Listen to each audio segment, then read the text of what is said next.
ఇది ప్రపంచం అంతా కూడా భారతదేశం వైపు చూస్తే ప్రపంచం అంతా కూడా మన కట్టు మాలోక సంస్కృతి సాంప్రదాయాలు వారి శిరస్సు నుంచి నమస్కరిస్తే ఇప్పుడు మీరు స్వరూపం లక్ష్మీ అంశ అటువంటి ఆ భూదేవికి స్థానిక 65వ వార్డులో వ్యాంబే కాలనీ కొండపైన వెలిసినటువంటి శ్రీ వెంకటేశ్వర స్వామి ఆలయ విగ్రహ ప్రతిష్ఠ కార్యక్రమానికి పాల్గొనడం జరిగింది.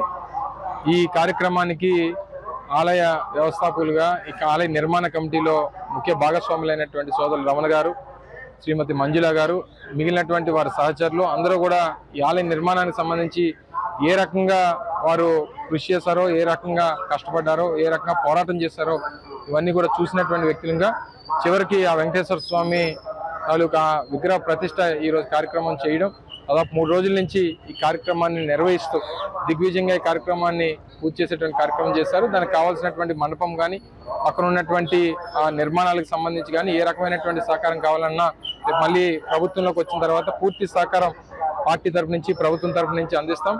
ముఖ్యంగా హిందూ ఆలయ నిర్మాణాలు కానీ హిందూ ఆలయాల పరిరక్షణకు సంబంధించి వైఎస్ఆర్ కాంగ్రెస్ పార్టీ ప్రభుత్వం గతం నుంచి చాలా చిత్తశుద్ధితో ఉంది. కావాలని చాలా మంది ఆటంకాలు సృష్టించి అనేక రకాలైనటువంటి ఇబ్బందులు పెట్టేటువంటి ప్రయత్నాలు చేశారు. తప్పకుండా స్థానిక శాసనసభ్యులు గతంలో నాగిరెడ్డి గారు కానీ లేదా స్థానిక కార్పొరేటర్ మూర్తి గారు కానీ సోదరులు రమణ గారు కానీ మంజుల గారు కానీ వీరందరి తాలూకా కృషితో ఈరోజు ఈ స్థాయికి వచ్చింది. తప్పకుండా రానటువంటి కాలంలో మరింత ప్రోత్సాహాన్ని ఇచ్చి ఈ గుడికి మరింత ప్రతిష్ట తీసుకొచ్చేటువంటి దానికి అందరూ కలిసికట్టుగా కృషి చేస్తామని చెప్పి తెలియజేస్తాం. 65వ వార్డులో బాంబే కాలనీ వెలిసిన శ్రీ శ్రీ వెంకటేశ్వర ఆలయానికి పెద్దల గౌరవనీయులు శాసనసభ్యులు నాగిరెడ్డి గారి సహాయ సహకారాలతో ఇంతవరకు ఆలయం పూర్తి చేయడం జరిగింది. ఈరోజు పెద్దల గౌరవనీయుల కార్యక్రమానికి వారి కార్పొరేటర్ కేవీమూర్తి గారు, రాష్ట్ర ఐటీ శాఖ మంత్రివర్యులు గౌరవనీయులు పెద్దలు పూజనీయులు గురువారు అమర్నాథ్ గారు వచ్చి వారి చేతి మీద ప్రారంభం జరిగింది. వారికి ప్రత్యేక అభినందనలు తెలియజేసుకుంటూ రాబోయే రోజుల్లో స్వామివారి ఆలయం దినదిన అభివృద్ధి చెందుతూ ప్రపంచవ్యాప్తంగా రాష్ట్ర వ్యాప్తంగా రాజువాక జిల్లా వ్యాప్తంగా అభివృద్ధి చెందాలని చెప్పి మనస్ఫూర్తిగా కోరుకుంటూ వచ్చిన వారందరూ పెద్దలందరికీ కార్పొరేటర్ రాజేంద్ర రామారావు గారికి, ఇమ్రాన్ గారికి అలాగే ఉన్న పెద్దలందరికీ పేరు పేరు ధన్యవాదాలు తెలియజేసుకుని పెద్దల గౌరవం. ఓం నమో వెంకటేశాయ, ఓం నమో శ్రీనివాసాయ. స్వామివారి దయ ఉంటే సాక్షాత్ అన్ని ఉన్నట్టే. ఏడుకొండల వెంకటేశ్వర స్వామి ఈ యొక్క కలియుగంలో ప్రత్యక్ష దైవం, అందరి ఇంటి ఎలవేల్పు తండ్రి వెంకటేశ్వర స్వామి.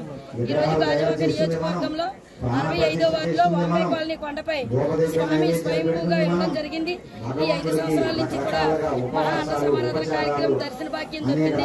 మరి తిరుమల తిరుపతి నుంచి వచ్చిన యాకశల 7 అడుగుల వెంకటేశ్వర స్వామిని ఈ రోజు ప్రతిష్ఠింప కార్యక్రమంలో భాగంగా మరి చుట్టూ భక్తులు అందరూ వచ్చి ఈ 5 రోజులు కూడా హోమాలు, యజ్ఞాలు, భజనలు, పూజలు అందుకుంటూ మరి స్వామివారి యొక్క మహాకార్యంలో అందరూ భాగస్వాములు అవుతూ ఈ రోజు మన ఐటీ మినిస్టర్ అయినటువంటి అమర్నాథ్ గారికి ప్రత్యేక స్వాగతం పలుకుతూ ఈ యొక్క స్వామివారి ప్రతిష్ఠింప కార్యక్రమంలో ముఖ్య ఆహ్వానితులుగా మరి విచ్చేయడం ఆ వెంకటేశ్వర స్వామి కరుణా కటాక్షాలు వారికి వారి కుటుంబానికి ఉండాలని ఈ యొక్క రానున్న రోజుల్లో మళ్ళీ గాజువాక నియోజకవర్గంలోనే నెంబర్ 1 స్థానంలో మరి ఎంతో గెలుపొందాలని అందరి వల్ల పొందాలని కోరుకుంటూ ఓం నమో వెంకటేశాయ, ఓం నమో శ్రీ.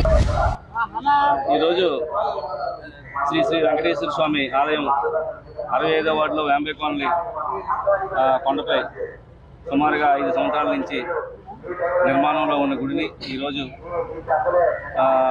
పెద్దలు దొడ్డరామన్ గారు, మంజుల గారు ఆధ్వర్యంలో గుడి కన్స్ట్రక్షన్ చేసి ఈరోజు దగ్గర ప్రతిష్ఠ చేసే కార్యక్రమానికి పెద్దలు ముఖ్య అతిథులు రాష్ట్ర మంత్రివర్యులు గాజువాక వైఎస్ఆర్సీపీ ప్రస్తుత అభ్యర్థి అయిన మన అమర్నాథ్ గారికి మనస్ఫూర్తిగా ధన్యవాదాలు తెలియజేసుకుంటూ ఈ వెంకటేశ్వర స్వామి ఆలయం కట్టడానికి చాలా ఇబ్బందులు పడుతూ కట్టడం జరిగింది.